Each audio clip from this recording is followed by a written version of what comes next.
Bueno, buenas tardes. Muchas gracias a Biotronic y a Club 4 French Latam por la invitación que me han otorgado para hablar sobre revascularización endovascular infrainguinal mediante acceso braquial y hemos tratado de adaptarlo de alguna manera al tiempo que estamos viviendo, que es en esta situación de pandemia. Claramente el SARS-CoV-2, que es el agente etiológico del COVID, es el causante o el responsable de esta pandemia actual, y algunos lo han definido como que produce manifestaciones proteicas que van desde la cabeza a los pies. ¿Esto qué quiere decir? Que causa realmente estragos, aparentemente indiscriminados y en muchos casos imposibles de predecir, en múltiples sistemas de órganos, incluido pulmones, corazón, cerebro, riñones, y en este caso puntual en el cual vamos a abordar es la patología vascular periférica. Existen entre tantas hipótesis, una de ellas, y que quizás se asocia al desequilibrio inflamatorio que produce este virus, es la enfermedad del endotelio, o denominada también endotelitis. Eso es un término que quizás en los próximos años vamos a ver y vamos a tener que de alguna manera familiarizarnos con con esta pequeña definición, porque lo que verdaderamente se produce en los pacientes con COVID y que tienen una afectación multisistémica o panvascular es una verdadera endotelitis. En una revisión que se hizo de biopsias de pacientes fallecidos por COVID, mostraron esto que les acabo de mencionar, que es la endotelitis, y encontraron que había trombosis macro y microvasculares, por supuesto dentro de las arterias, de las venas, de las arteriolas, de los capilares y de las venas y las vénulas de los órganos principales. A tal punto llega esta situación de, digamos, de desequilibrio inflamatorio con toda la alteración de los factores de coagulación y esta enfermedad endotelial que lleva a la microtrombosis de los pequeños capilares de los pies, que es a lo que puntualmente a nosotros nos interesa conocer y es lo que estamos empezando a ver en la actualidad, y que han denominado dedos de pies de COVID. Por lo tanto, ya hemos tenido nosotros la oportunidad, ya hace muy pocos días, de encontrar pacientes que ya han debutado con esta modalidad o esta forma de microtrombosis distal. ¿Cuál es el escenario cuando uno evalúa este virus, más una isquemia crítica amenazante de pérdida de miembro o inminencia de pérdida de miembro? Y el escenario actual, que se presenta, digamos, esta situación de enfermedad arterial periférica. Ahora, ¿cuáles son las prioridades que uno debe establecer cuando los pacientes tienen una isquemia crítica amenazante de miembro? La realidad es que la mayoría de los pacientes acuden a la consulta hoy con infecciones más graves, y hay un mayor porcentaje de amputaciones comparado, siempre hablando de amputaciones mayores, por supuesto, comparado a 6 meses previos. Esto quiere decir que lamentablemente los pacientes, por una causa o por otra, dependiendo también de los sistemas de salud y de los diferentes países donde los pacientes habiten o sufran su enfermedad, consultan de una manera más precoz o más tardía. Ahora, han tratado de clasificar cuál es la prioridad que tienen los pacientes en los diferentes grados de enfermedad arterial. Y ya sea los pacientes que tienen gangrena, con una pérdida de tejido mayor, con una isquemia avanzada, algunos ya la han englobado dentro de Wi-Fi 4, fueron categorizados como un nivel 3, como un tier 1, así se lo ha denominado, que son los casos urgentes, y se les dio prioridad de programación o prioridad de tratamiento. Aquellos que tenían dolor o pequeñas úlceras ya fueron clasificados dentro de otro nivel, de un nivel 2, con un tier 2B, y estaban programados a la espera de la disponibilidad de quirófano, pero siempre de alguna manera apuntando a que esos pacientes debían ser tratados a la brevedad. Y el tier 2A y el nivel 1 se aplazaban hasta que se consiguieran recursos adecuados y de acuerdo con las pautas de salud pública. O sea que de acuerdo a lo que salud pública fuera de alguna manera fuera publicando o cambiando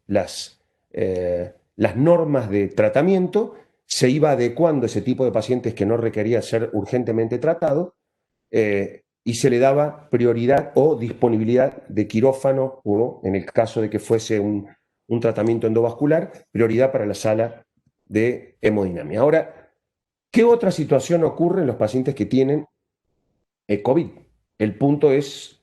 y es lo que más nos preocupa ahora, son los eventos trombóticos agudos,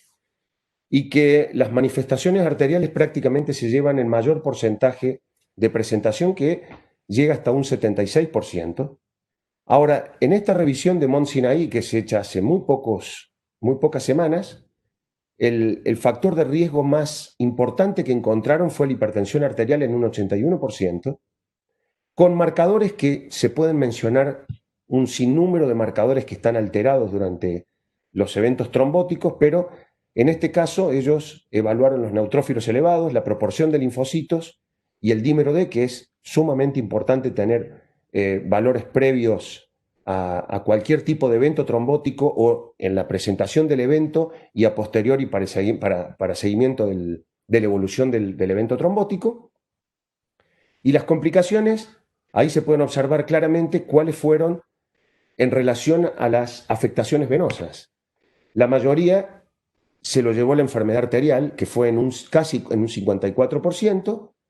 y en los que debutaban de alguna manera con insuficiencia renal tenían una mortalidad altísima, que llevaba hasta un 75%, con respecto a un 18.2% en los que no padecían insuficiencia renal al momento del ingreso. O sea, ¿a qué conclusión de alguna manera llegaron los diferentes grupos, o en este caso el de Mont Sinai,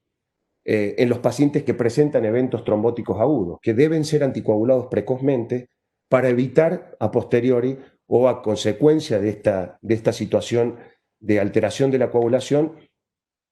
un fallo multisistémico que llevara al óbito del paciente? Ahora, ¿cuán importante es? Y ya un poco lo mencioné en el slide anterior,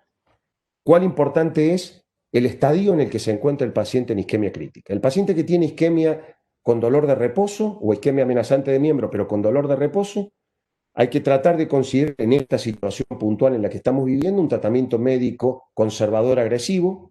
y en el caso de que no tuviese resultado, por supuesto, hay que recurrir claramente al manejo tanto endovascular como quirúrgico. Y cuando ya el paciente presenta trastornos tróficos mayores, ya con pérdida de tejido, uno claramente debe considerar la posibilidad que ese paciente hay que tratarlo lo más precozmente posible, porque sabemos que la inminencia de pérdida del miembro es prácticamente a las muy pocas semanas o a los muy pocos días, por lo tanto debemos actuar rápidamente.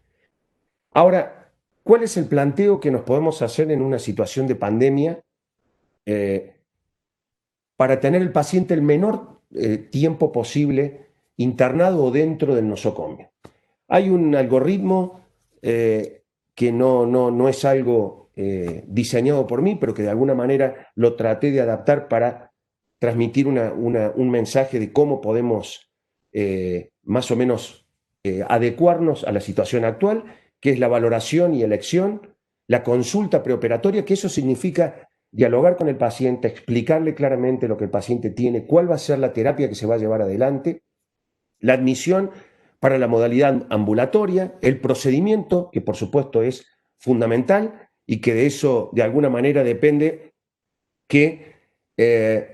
la admisión del paciente para la hospitalización convencional puede ser solicitado si el paciente se tiene que sentir tranquilo que tanto su médico derivante como el propio paciente pueden requerir en algún momento pedir ser internados o ser internado para sentirse de alguna manera más protegido, seguro, de acuerdo a su contexto socioeconómico también. El monitoreo posoperatorio, que es fundamental, sabemos que es,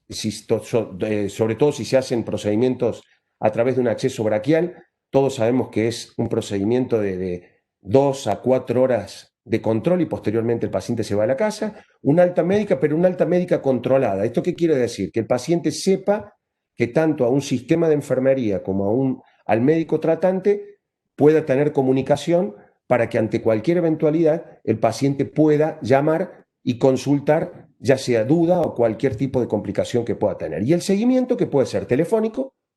en el caso de que no pudiese acudir por X motivo el paciente al nosocomio, y después posteriormente mediante ecodoppler,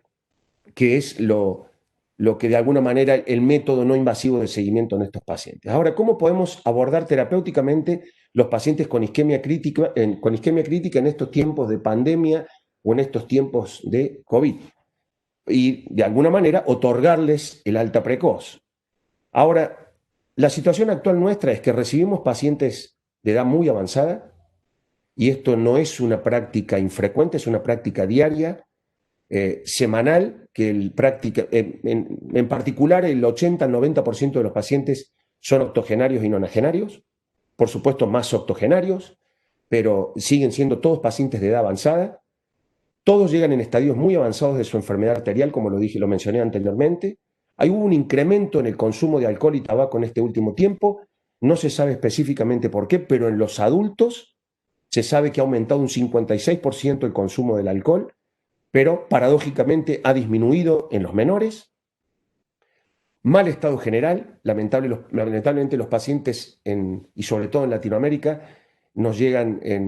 descompensados metabólicamente, en mal estado general, con mal cuidado, por lo tanto eso con una mala adherencia al tratamiento médico o imposibilidad de adherirse al tratamiento médico también, porque eso es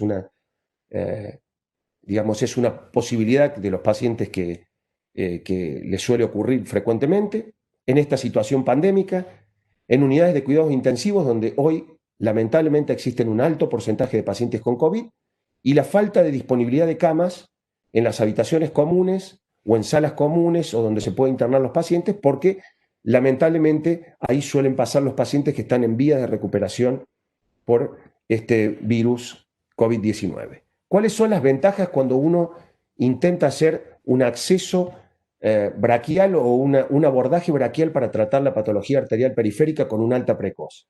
Que el acceso transbraquial tiene una línea directa para lesiones ya sea ilíacas o femorales. Por supuesto, todo lo que no puede ser abordado por vía contralateral, porque de alguna manera puede tener un ángulo agudo la bifurcación aórtica, y eso impide, en cierta forma, venir contralateral hacia el sitio problema. Por lo tanto, a nosotros desde el acceso transbraquial nos permite o nos facilita llegar en forma directa. Otra de las ventajas o alternativas que tenemos es que eventualmente podemos tratar ambos miembros inferiores. No es lo indicado, no es lo correcto, no es lo que uno aconseja, pero los procedimientos se pueden hacer en ambos miembros inferiores, y desde ya el acortamiento de la estancia hospitalaria, que todos sabemos que oscila entre las 2, 4 a 6 horas como máximo. Ahora, ¿cuáles son las contraindicaciones para el uso de la arteria femoral común, que quizás es el acceso más frecuente que utilizamos para abordar la patología periférica? Cuando están ausentes los pulsos femorales, cuando hubo intervenciones recientes en la arteria femoral común, cuando hay una enfermedad oclusiva aortoilíaca, cuando existen aneurismas femorales, pseudoaneurismas femorales, cuando existen hematomas inguinales, cuando tenemos injertos por cirugías previas que de alguna manera nos contraindican el uso del acceso en la región femoral, cuando hay un stent en la femoral común, pero de eso también depende, porque hay determinados stent que se pueden llegar a utilizar en la arteria femoral común, y los pacientes obesos, que suele ser sumamente complejo, sobre todo cuando nos planteamos la posibilidad de una punción o de un acceso anterógrado. Sabemos que es complicado, sabemos que es peligroso, sabemos que es en cierta forma complejo hacerlo o llevarlo adelante en pacientes obesos. Ahora, en un análisis retrospectivo, se evaluó la eficacia y la seguridad del acceso transbraquial en los procedimientos endovasculares. Entonces, el acceso, de alguna manera, la conclusión a la que llegaron los autores es que muestra el acceso braquial una amplia capacidad de realizar procedimientos, permitiendo alcanzar objetivos arteriales prácticamente en todos los territorios. Si uno analiza las diferentes publicaciones sobre el acceso transbraquial, lo que encuentra es que en un gran porcentaje, en una gran proporción,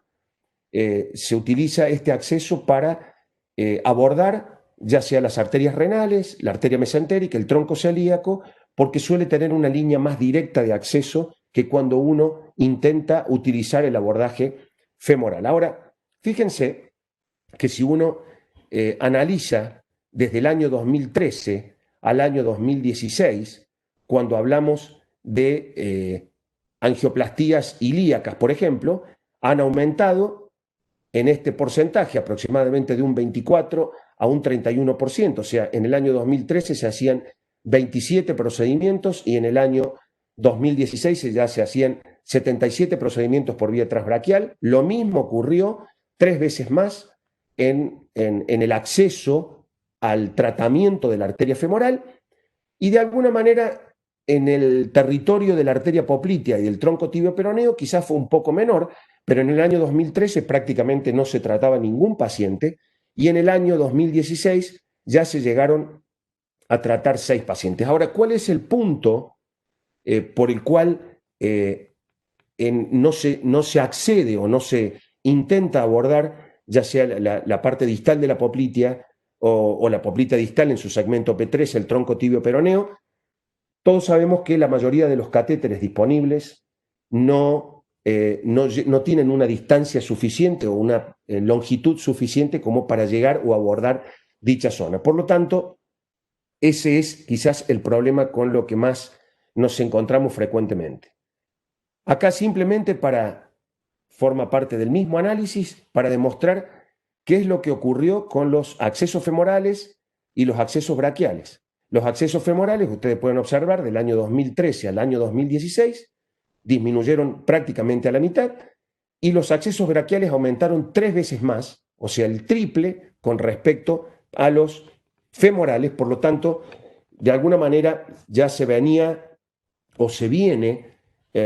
sugiriendo o indicando la utilización de los accesos transbraquiales para el tratamiento de la patología arterial periférica. ¿Cuál es la ventaja real del acceso braquial? Todos sabemos que tiene un menor costo de procedimiento, el paciente está mucho menos internado, me refiero al tiempo de internación, hay una menor mortalidad. La realidad es que no se sabe, por esa razón lo he puesto en rojo y con un signo de pregunta, porque ese es el interrogante que tienen por lo menos las publicaciones o los reportes hechos en la bibliografía mundial. Menor pérdida de sangre, el menor tiempo de reposo e internación, eso está más que claro porque el paciente permanece pocas horas en la institución, tiene una mayor satisfacción para el paciente, sin lugar a dudas, y la posibilidad, como lo mencioné anteriormente, de tratar ambos miembros inferiores. ¿Cuáles son las ventajas del uso de este acceso en estos tiempos de pandemia?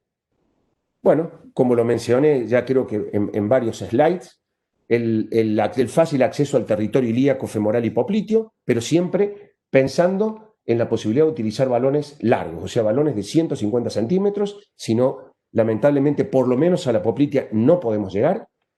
El introductor largo, en este caso y puntualmente a lo que quiero hacer hincapié es al introductor Fortress, que navega fácilmente aún en las anatomías más complejas y más adversas.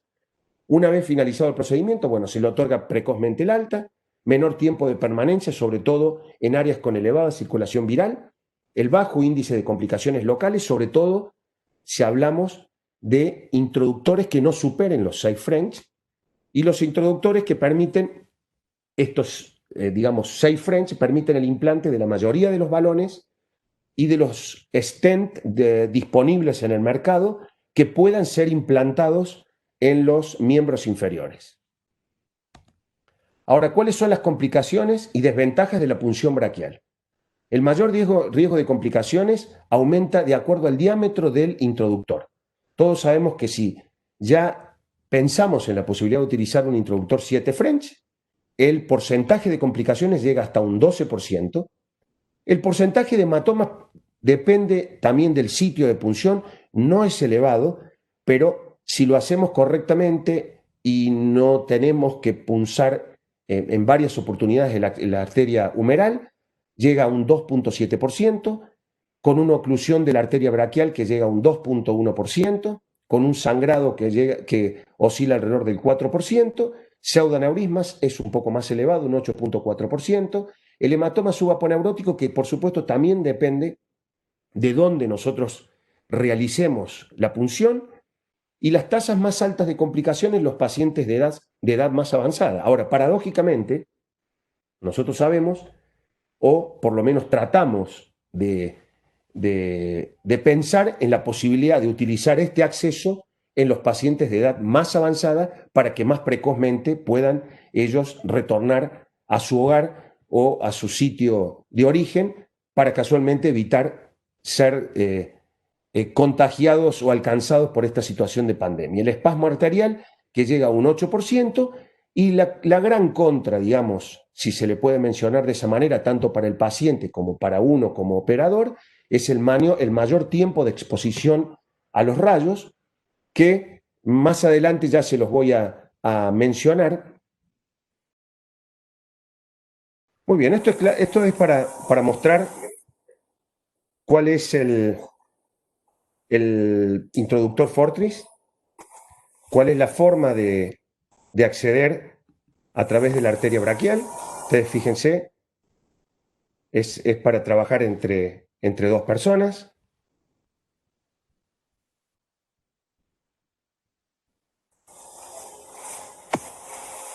Pero es fácilmente accesible y fácil de introducir. Ustedes pueden observar, el de la izquierda soy yo, cómo lo voy asistiendo, pero al otro médico con el que trabajamos juntos, y se puede pasar. En este caso nosotros utilizamos una guía extra Steve como para que navegue con más facilidad el introductor, pero ustedes pueden observar que no hay ningún tipo de resistencia. El introductor navega fácilmente sin ningún tipo de inconvenientes. Aquí estamos sacando el dilatador. Esto tiene una válvula. ¿Y cuál es la característica especial de este introductor? Que yo en lo personal estoy sumamente entusiasmado en el uso del mismo por los casos que hemos llevado adelante. Tiene 4 características fundamentales: la válvula, la cubierta hidrofóbica, la punta y el introductor en sí, con la marca de platino que se puede ver perfectamente bien a través de la radioscopia. Ustedes observen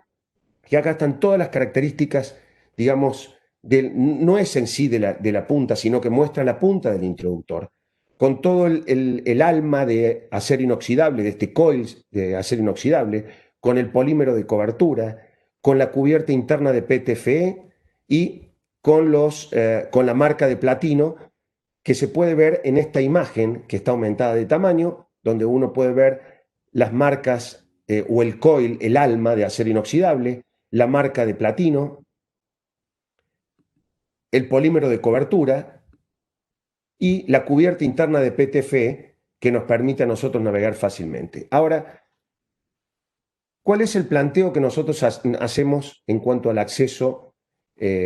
braquial en comparación, por ejemplo, al acceso radial? Si quisiéramos nosotros abordar la patología periférica del segmento fémoro-popliteo, es muy poco probable que podamos, no por el introductor en sí, que podamos acceder con los catéteres disponibles en mercado, sobre todo al territorio femoral y popliteo. Entonces, ya utilizando el acceso braquial, uno tiene que pensar, y de acuerdo también a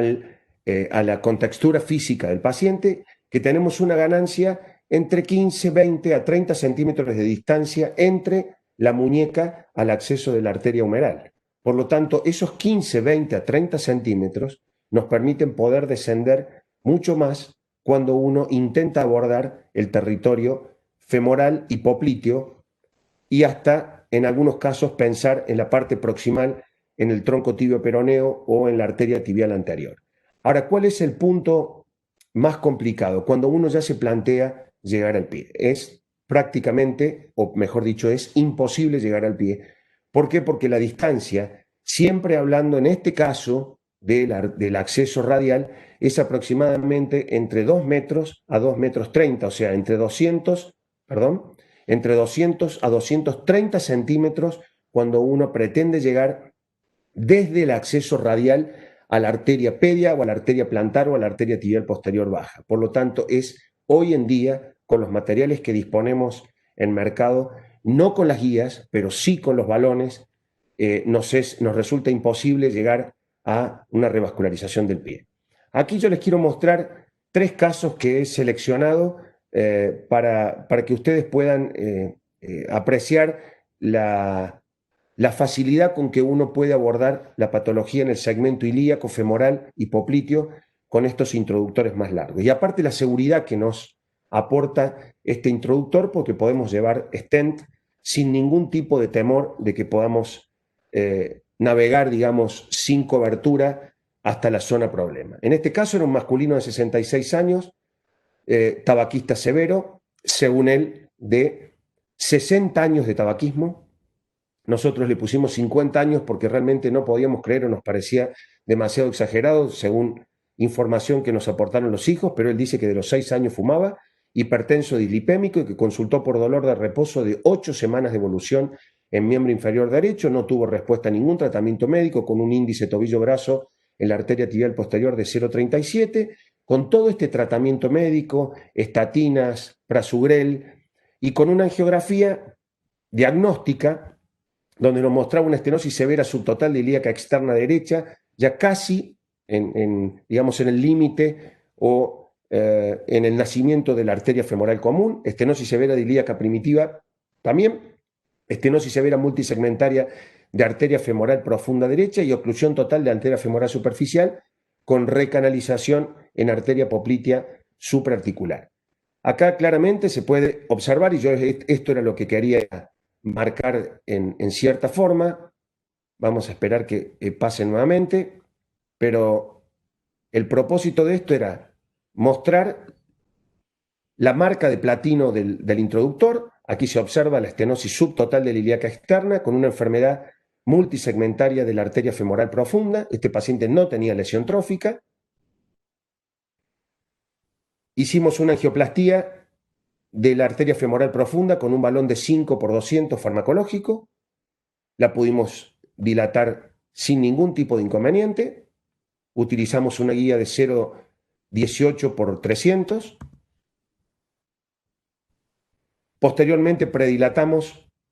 la zona, digamos, la zona problema de la arteria ilíaca externa y posteriormente colocamos o implantamos un stent de 7x120 en la arteria ilíaca externa. No conforme con eso, hicimos un control posterior y vimos que la arteria ilíaca primitiva era muy grande, así que colocamos otro stent de 8, hicimos un overlap sobre el stent anterior y el paciente evolucionó bien durante 2 meses y que a posteriori comenzó nuevamente con dolor de reposo y le terminamos haciendo un bypass fémoro-popliteo infraarticular in situ con muy buena evolución y el paciente hoy se encuentra ya dado de alta. El segundo paciente es un masculino de 72 años, diabético tipo 2, un paciente en mal estado general, un hipertenso, extabaquista, dislipémico, no vidente, con antecedente de amputación supracondílea en el año 2017 en otro nosocomio. Nos consulta por dolor de reposo y una gangrena del talón en el miembro inferior derecho. Pulso, al examen físico, el pulso femoral era muy débil, el pulso popliteo y distales, por supuesto, ausentes, con un índice tobillo-brazo de 0,28, y la angiografía diagnóstica nos mostraba una estenosis severa de la arteria femoral común derecha, una estenosis severa en tándem de la arteria femoral superficial derecha, estenosis severa de la poplitea derecha, estenosis severa ostial de tibial anterior derecha, oclusión total de arteria tibial posterior derecha y peronea derecha. Decidimos por las condiciones del paciente, acá pueden observar la marca del introductor Fortris, decidimos hacer un abordaje a través de un acceso braquial izquierdo, que todos sabemos que la distancia desde el acceso braquial izquierdo es menor que si lo hiciéramos por el lado derecho, porque el tronco brachiocefálico, y depende también de la contextura del paciente, pero nos suele, digamos, y así lo definen, nos suele robar hasta 20 centímetros, por lo tanto, siempre uno tiene que tratar de abordarlo a través del acceso izquierdo. Esto es simplemente querer mostrarles la marca de platino del introductor, que se ve perfectamente bien, y en esto, que ya habíamos pasado la guía, habíamos atravesado la guía 018, encontramos esta estenosis severa, que ya estaba en la angiografía diagnóstica previa, de la arteria tibial anterior. Dilatamos la arteria tibial anterior con un balón de 3 y de paso predilatamos la arteria también poplitea.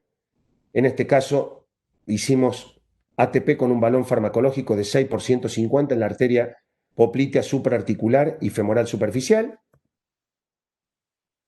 Posteriormente también en la arteria femoral superficial tercio medio y superior. Y finalmente le implantamos un stent farmacológico en la arteria femoral común. Este paciente no deambula, este paciente está prácticamente en reposo.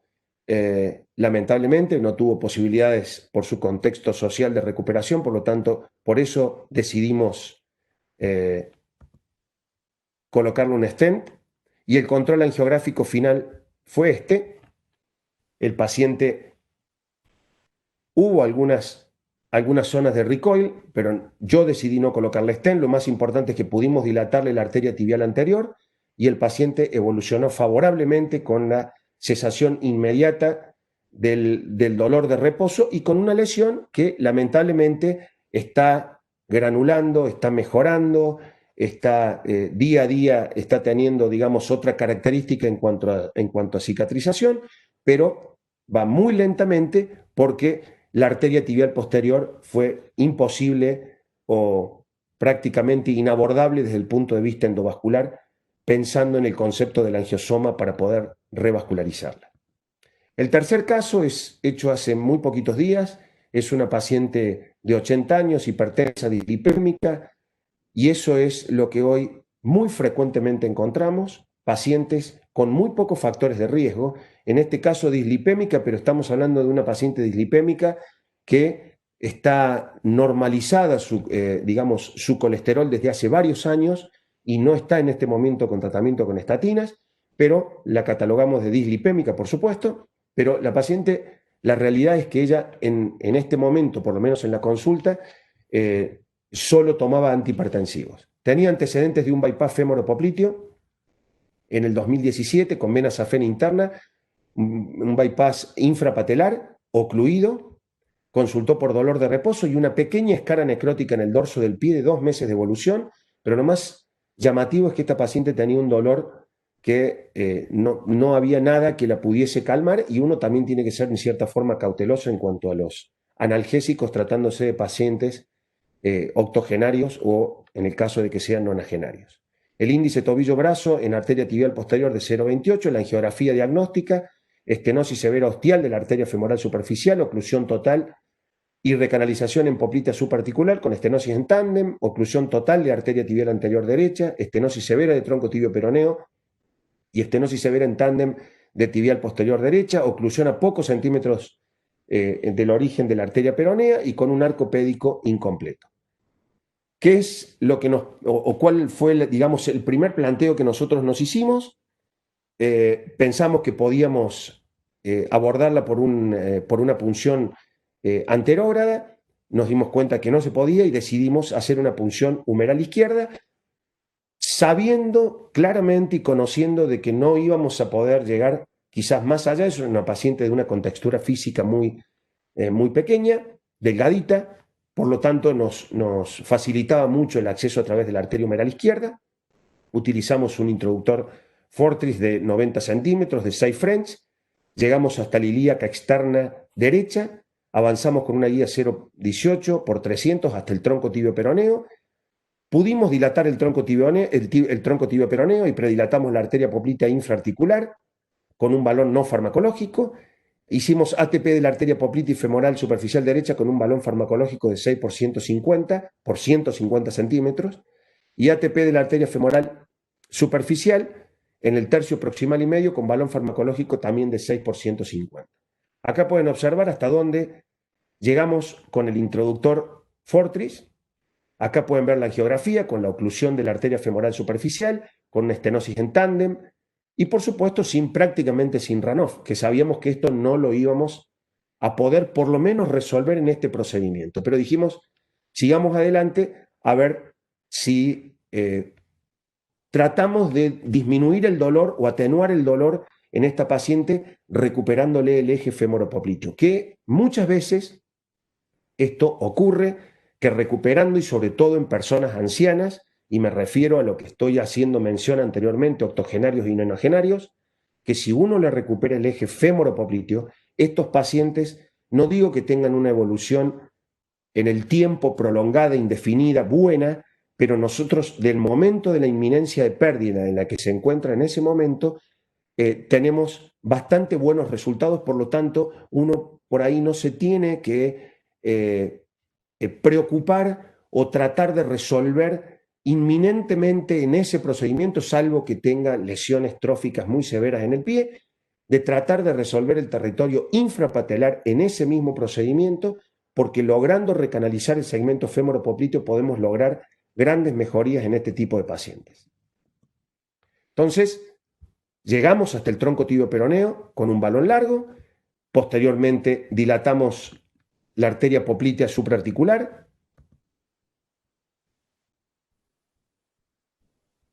hicimos angioplastía de todo el segmento ocluido. Este fue el control final y ya les voy a decir cuál es el problema puntual en este caso y qué es lo que uno no debe hacer y que por supuesto fue lo que hice. Entonces, fíjense, la arteria femoral tiene algunas disecciones, pero no tiene ningún compromiso de flujo. Ahí era suficiente que debíamos detenernos y debíamos esperar a ver la evolución que tenía. Pero acá, como a lo mejor no, alguno puede no haberse dado cuenta de lo que ocurrió, esto claramente ocurrió, que con la cuerda, en el intento de entrar en la arteria peronea y también en la arteria tibial anterior, terminamos perforando el tronco tibio peroneo. No pasó, no ocurrió absolutamente nada, pero acá se pueden observar claramente la fuga. Algunos podrán plantearse por qué no utilizamos una guía 014. Perfecto, podríamos haberlo utilizado, podríamos haberlo abordado. Ahora, hay algo que es una clara realidad. No hay ningún balón que nos hubiese llegado más allá de esta o aproximadamente hasta acá y no nos iba a resolver mucha la situación en la que nos encontramos. Por lo tanto, fue una maniobra que no tenía ningún tipo de valor y que debíamos haber evitado. De todas maneras, la paciente evolucionó con cierto dolor en la pantorrilla en las primeras horas y ya a las 24 horas posteriores no tenía más dolor de reposo, ya la eritromielia del pie había desaparecido, la pudimos dar de alta. Hoy casualmente he hablado con familiares de la paciente y me manifiestan que está sin ningún tipo de analgesia, por lo tanto, esto avala en cierta forma lo que les decía al principio. Uno no tiene que preocuparse o obstinarse en tratar de revascularizar en un mismo procedimiento arterias infrapatelares en pacientes ancianos, porque abriéndole el territorio femoropopliteo sin una lesión trófica importante del pie, a estos pacientes ya con esa circulación podemos mejorarlos y podemos evitar la inminencia de pérdida del miembro. Como conclusiones, cuando uno hace hincapié en el acceso braquiano, en el abordaje braquial, ¿cuáles son las tasas de éxito mundialmente reportadas? Entre el 99,6 al 100%. El acceso braquial, todos sabemos que está formalmente indicado cuando la vía femoral presenta contraindicación absoluta, porque hay contraindicaciones que pueden ser relativas, y en pacientes de edad muy avanzada. La patología nos permite de alguna manera abordar la patología estenótica compleja en múltiples territorios, el tratamiento de los dos miembros simultáneamente. Sabemos que esto no es una situación habitual o un escenario habitual de que los pacientes presenten isquemia bilateral, pero en los que eventualmente la pudiesen presentar y con un contexto de riesgo de morbimortalidad elevada, podemos plantearnos la posibilidad de tratar simultáneamente ambas piernas en pacientes de alto riesgo y bajo la necesidad estricta de un alta precoz, no solamente en la situación de pandemia, que es la más preocupante y la que estamos viviendo en este momento, pero bajo cualquier otro contexto de necesidad de alta precoz, nos sirve y nos servirá en el futuro para dar de alta el paciente. El ideal para los territorios que mencioné durante toda la presentación, ilíaco, femoral y popliteo, y hasta que se desarrollen balones de mayor longitud, Por lo menos hasta ahí podemos llegar, o a lo sumo el tronco tibio peroneo, o en el caso de la arteria tibial posterior en su origen. Es una terapia ideal para el actual escenario, como les dije anteriormente, de esta pandemia, con un porcentaje bajo de complicaciones, por debajo del 3%, cuando utilizamos introductores hasta 6 French, y el tiempo de radiación o el tiempo de fluoroscopía, que a nosotros de alguna manera eso siempre nos preocupa como operadores, que ustedes pueden observar que en el acceso transbraquial es mucho más elevado, de 12.752 centigrades versus 6.000, o sea, la mitad, 6.073 centigrades para cuando uno utiliza un acceso femoral. Entonces, como interrogante a uno le queda lo siguiente: si esta pandemia nos hará cambiar de alguna manera el acceso endovascular para tratar la patología, por lo menos hasta ahora ilíaca e infrainguinal en los pacientes con isquemia crítica, a los fines de acortar de alguna manera el tiempo de estancia nosocomial y disminuir el riesgo por contagio de COVID para este tipo de pacientes. Muchas gracias.